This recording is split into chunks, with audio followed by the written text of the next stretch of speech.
velkommen til. Så blev det 2026 og Trail Cup, og vi starter jo i Ulstrup. Det har været en spændende optakt. Fredag, da jeg hjalp Lasse og Bob med at sætte det hele op herude, der regnede det hele dagen. Så i går formiddags var det meget glat herude. I går eftermiddags var det rimelig godt. Så er der kommet lidt vand igen i nat, og det kan vi høre her rundt om, at det har gjort noget. Desværre har der været uheld på 1'eren, så stage 1, den skal vi slet ikke køre. Og stage 8 har de savet en rod over og hakket en ny linje, fordi at den var så glat, at man heller ikke kunne stoppe der i dag. Så alt er blevet skubbet en halv time. Det er derfor, at vi så lige, at starten lige blev skubbet lidt. Så jeg skal sige, jeg havde også et par store styrt på 8'eren i går faktisk. Jeg landede ikke ret blødt i den træstak dernede, så jeg har slået hoften og ryggen lidt, men skid nu være med det. Det skal stadig være sjovt, når vi skal afsted i dag. Jeg glæder mig i hvert fald til at komme i gang igen med Trail Cup-sæsonen. Men følg med rundt, så ser vi, hvordan det går i dag. Vi må håbe, at du får en god tid på den her, fordi du må køre nu. Fedt, så gør jeg det. Tak.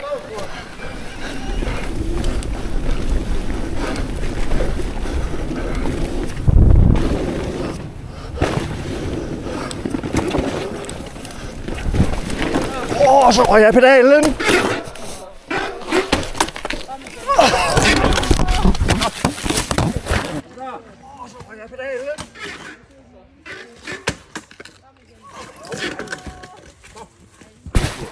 Men jeg er helt rolig. Pedalen sad fast. Ja. Nu lige her. Det var en god start. Ja.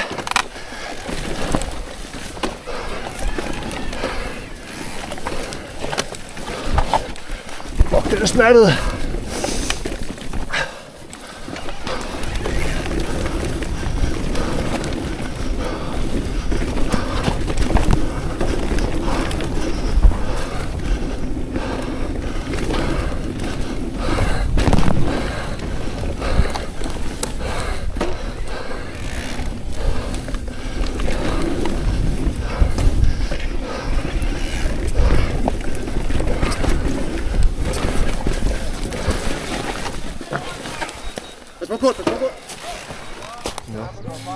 Perfekt start på stage 2 for mit vedkommende, som så var stage 1 i dag. Jeg lod cyklen stå i Stengarden, der Rock Garden, og så hoppede jeg jo af. Kameraet faldt altså af, det ved jeg ikke, om man kan se på, det kan man garanteret. Og så var der en sød tilskuer, der samlede cyklen op for mig, og så kunne jeg køre videre, det var helt perfekt. Og jeg synes ellers, jeg satte tempoet ned. Faktisk næsten lige så langt ned som...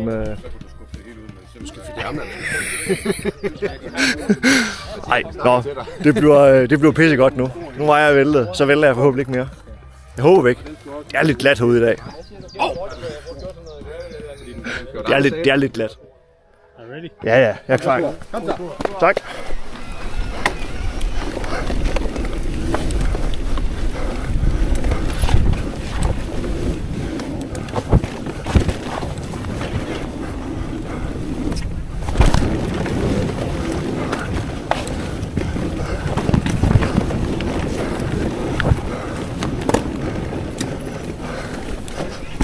Ind ad linjen der. Fik jeg dobbelten. En rigtig dræber til benet, den her på e-bike.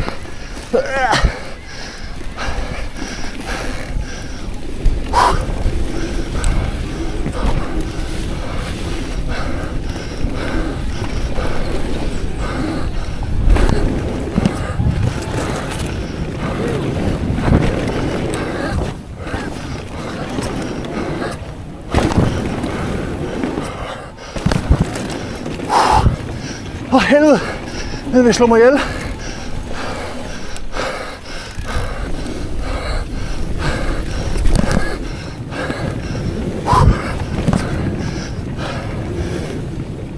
Puha.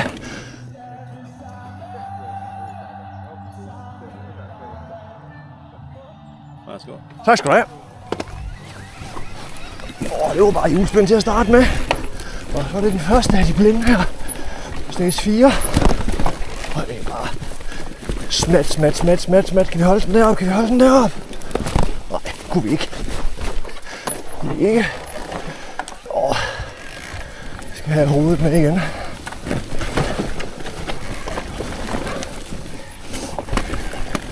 Slet ikke.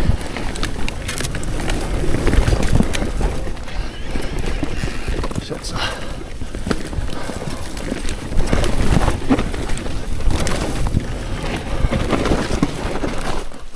Cross-style der.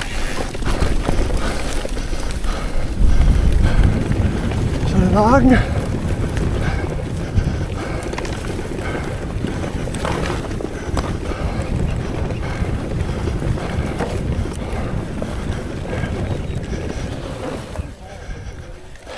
synes, de sagde, det var den anden, der var glat. Så glæder jeg mig da ikke til den anden. Det glæder jeg mig da ikke til den anden. Det gør jeg godt nok heller ikke da. Det er så det her mountainbiking, det også kan. De to styrt på 8'eren i går havde egentlig ikke besluttet mig for 8'eren, bare trille lige så stille i dag, og det kan jeg godt mærke, det kommer det stadig ikke til. Men det styrt på 2'eren der, det er godt nok sat sig i hovedet, så nu er jeg lige trillet fra de andre. Jeg har lige behov for at have opkørselen til mentalt at få hovedet med mig igen. Helvede, det der mentale spil hele tiden. Men det er sjovt at komme mountainbike, og det er sjovt at arbejde med sig selv på den måde. Jamen, god tur. Tak skal du have. Så er det stage 5. Det er også lind. Mere mudder. Flere rødder.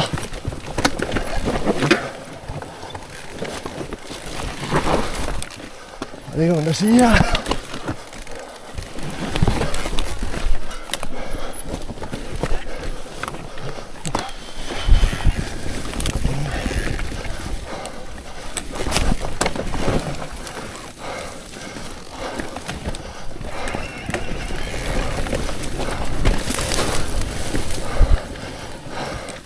Nogle lidt alternativ der.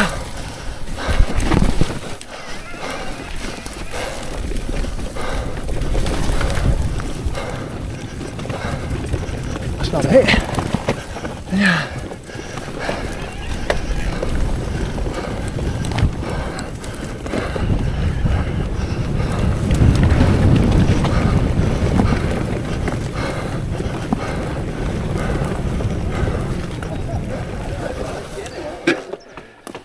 Der er gået 20 sekunder.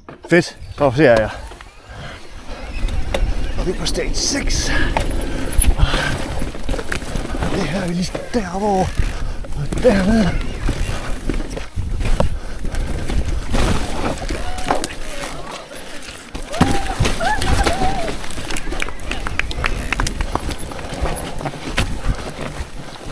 Fint, hold den der. Og så er det det sving her, vi skal køre langsomt i. Derop.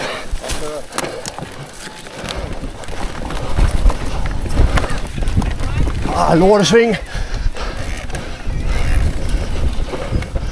Den er smattet.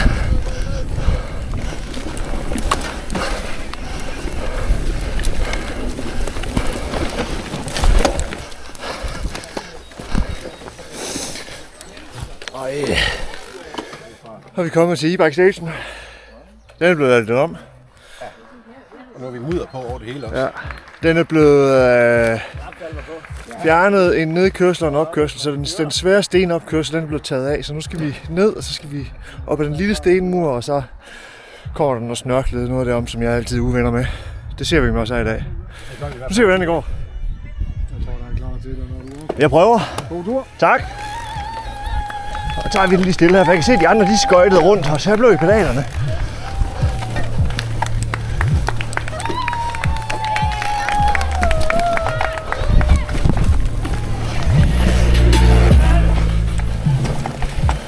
Og så skal jeg have 2 gear lavere her.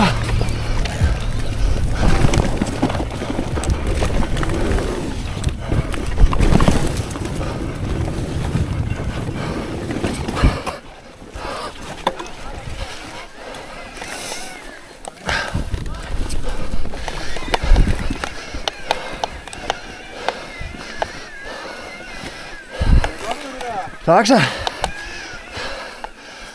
Lige indtil jeg kommer hertil.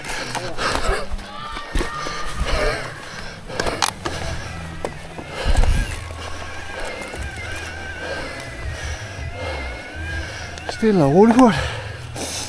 Stille og roligt. Kommer du til det sted, der plejer at drille dig?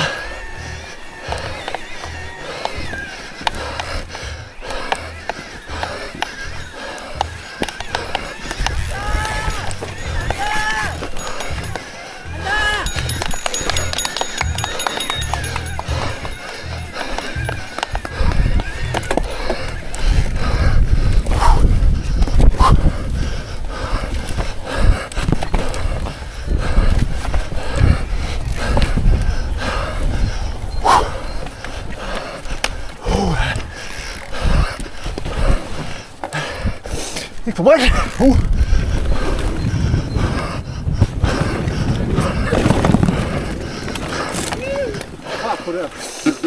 Nu er vi lige kommet i bunden af e-bike station. Og så finder Mathias lige, nu kommer der noget reklame. Haribo. Den er god. Og sur slik, det er det bedste. Jeg må gerne køre. Tak skal du have. Vi er på stage 8.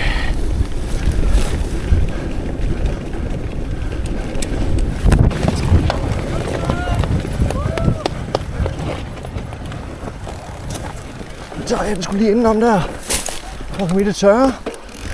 Og så her.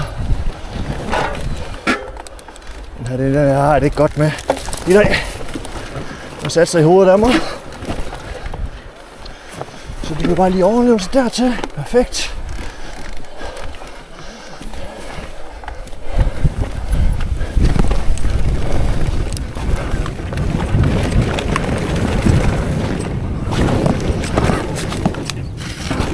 Jeg kom ikke over i dag. Det gjorde vi så der. Hvor suger vi de her pumperne?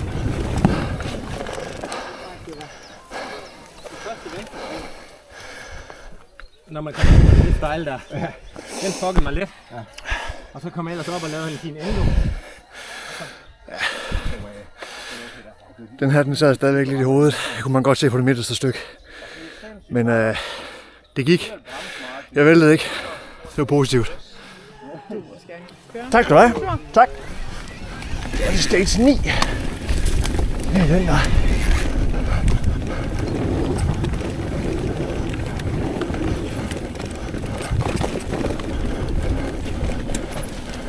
Sten her.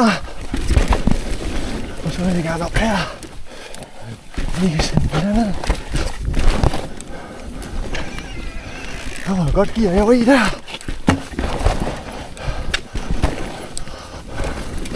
Og så kommer vi til den her.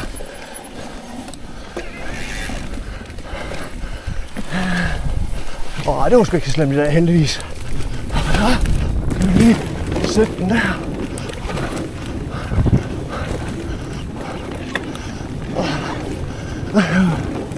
Træet os her.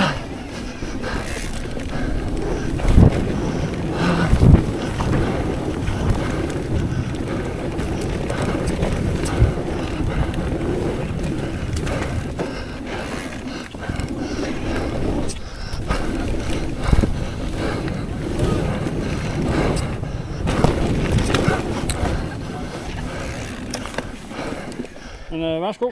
Tak skal du have. Tak. Så er det stage 10. De er rimelig fedtede, dem her. Så er det highline her. Og highline her. Yes. Og highline her. Og den gik ned der. Der fik jeg den ikke taget highline. Og det gjorde jeg heller ikke der. Så kom den igen. Yes. Og det her, nej, nu er ikke her. Nu er her.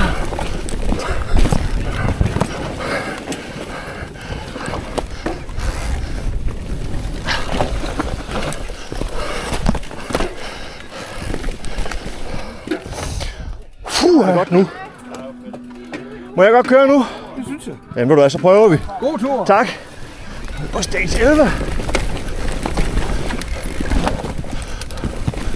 Den har jeg ikke helt huske fra i går, må jeg indrømme. Det blev lidt på gefylen. Jeg har sat for, at det går.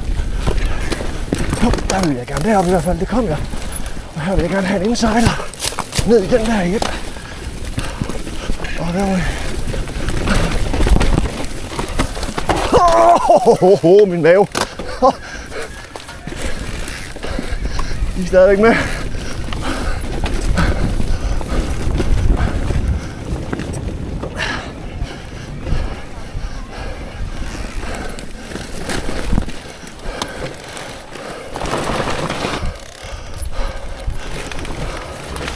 Ja, den der.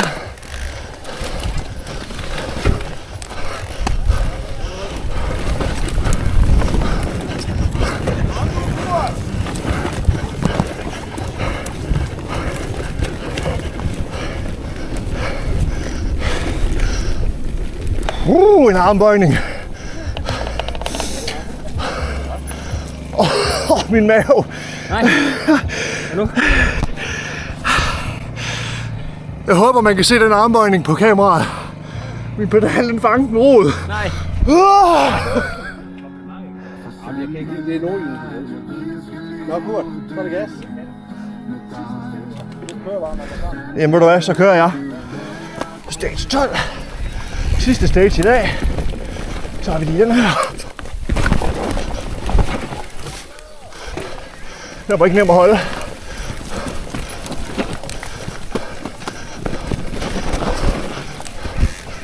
Det er mudret. Det er ren smat.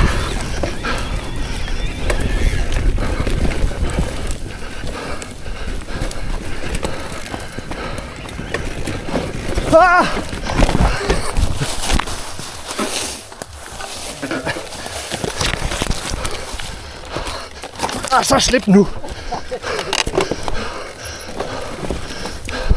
Så kunne jeg sgu ikke holde cyklen.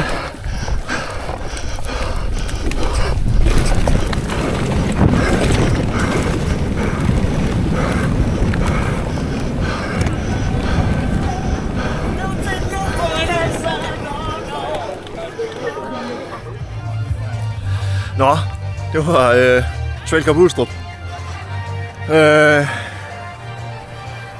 Og jeg har kæmpet mentalt. Den der 8 fra i går, den sad godt nok i kroppen. Og ikke fordi jeg har været øm, men det er ikke det, der har gjort nogen forskel. Det har godt nok siddet i hovedet.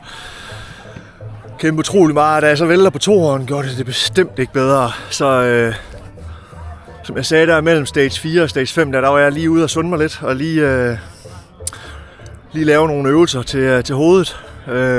Det gjorde lidt. Men det blev egentlig først rigtig godt, efter jeg var kommet igen med 8'eren, og den ikke sad i tankerne mere, så blev det bedre og sjovere. Jeg kæmpede rigtig meget indtil da. Men det blev en dag, hvor at jeg, måske også grundet mentale, satte tempoet lidt ned. Så må jeg se, hvad det har gjort på tiderne. Jeg har ingen idé om, hvor jeg ligger henne lige nu. Det kommer jeg selvfølgelig til at skrive hernede i bunden. Og der kommer lige en update her, fordi at, nu kom jeg jo i mål, og jeg var sådan lidt... Det var ikke, jeg havde kørt meget langsomt og alt muligt andet. Nu er du kommet 35 i mål, og PT ligger jeg nummer 8 ud af 35. Og jeg tror på stage 2 og stage 12, der kan jeg nok finde et sted mellem 45 sekunder og 8 minutter. Så slow and steady, det har virkelig været godt i dag. Jeg valgte bare at køre sikkert, og det troede jeg egentlig også, at jeg gjorde på stage 2, men det gjorde jeg jo så ikke. Det så satme sjovt ud. Jeg har lige set min kone filme det for mig. Jeg har lige set det. Det ser godt nok spøjst ud. Kæft, det er et dumt styrt. Men hvor med alt der, det var en skide sjov dag, og vejret der bare klasse nu. Virkelig ærgerligt, der kom det vand i nat, der lige ødelagde det hele på sporene. Men fed dag. Ulstrup er blevet konge at køre, så hvis I ikke har prøvet Ulstrup, kom herud og prøv det. Det er blevet sket. Men har I set med, så husk lige at smide en tommel op og et subscribe, hvis I skulle have lyst til det. Det er sjovt at se, når nogen gør det. Men tak fordi I har set med, og så ses vi nok igen i Vejle.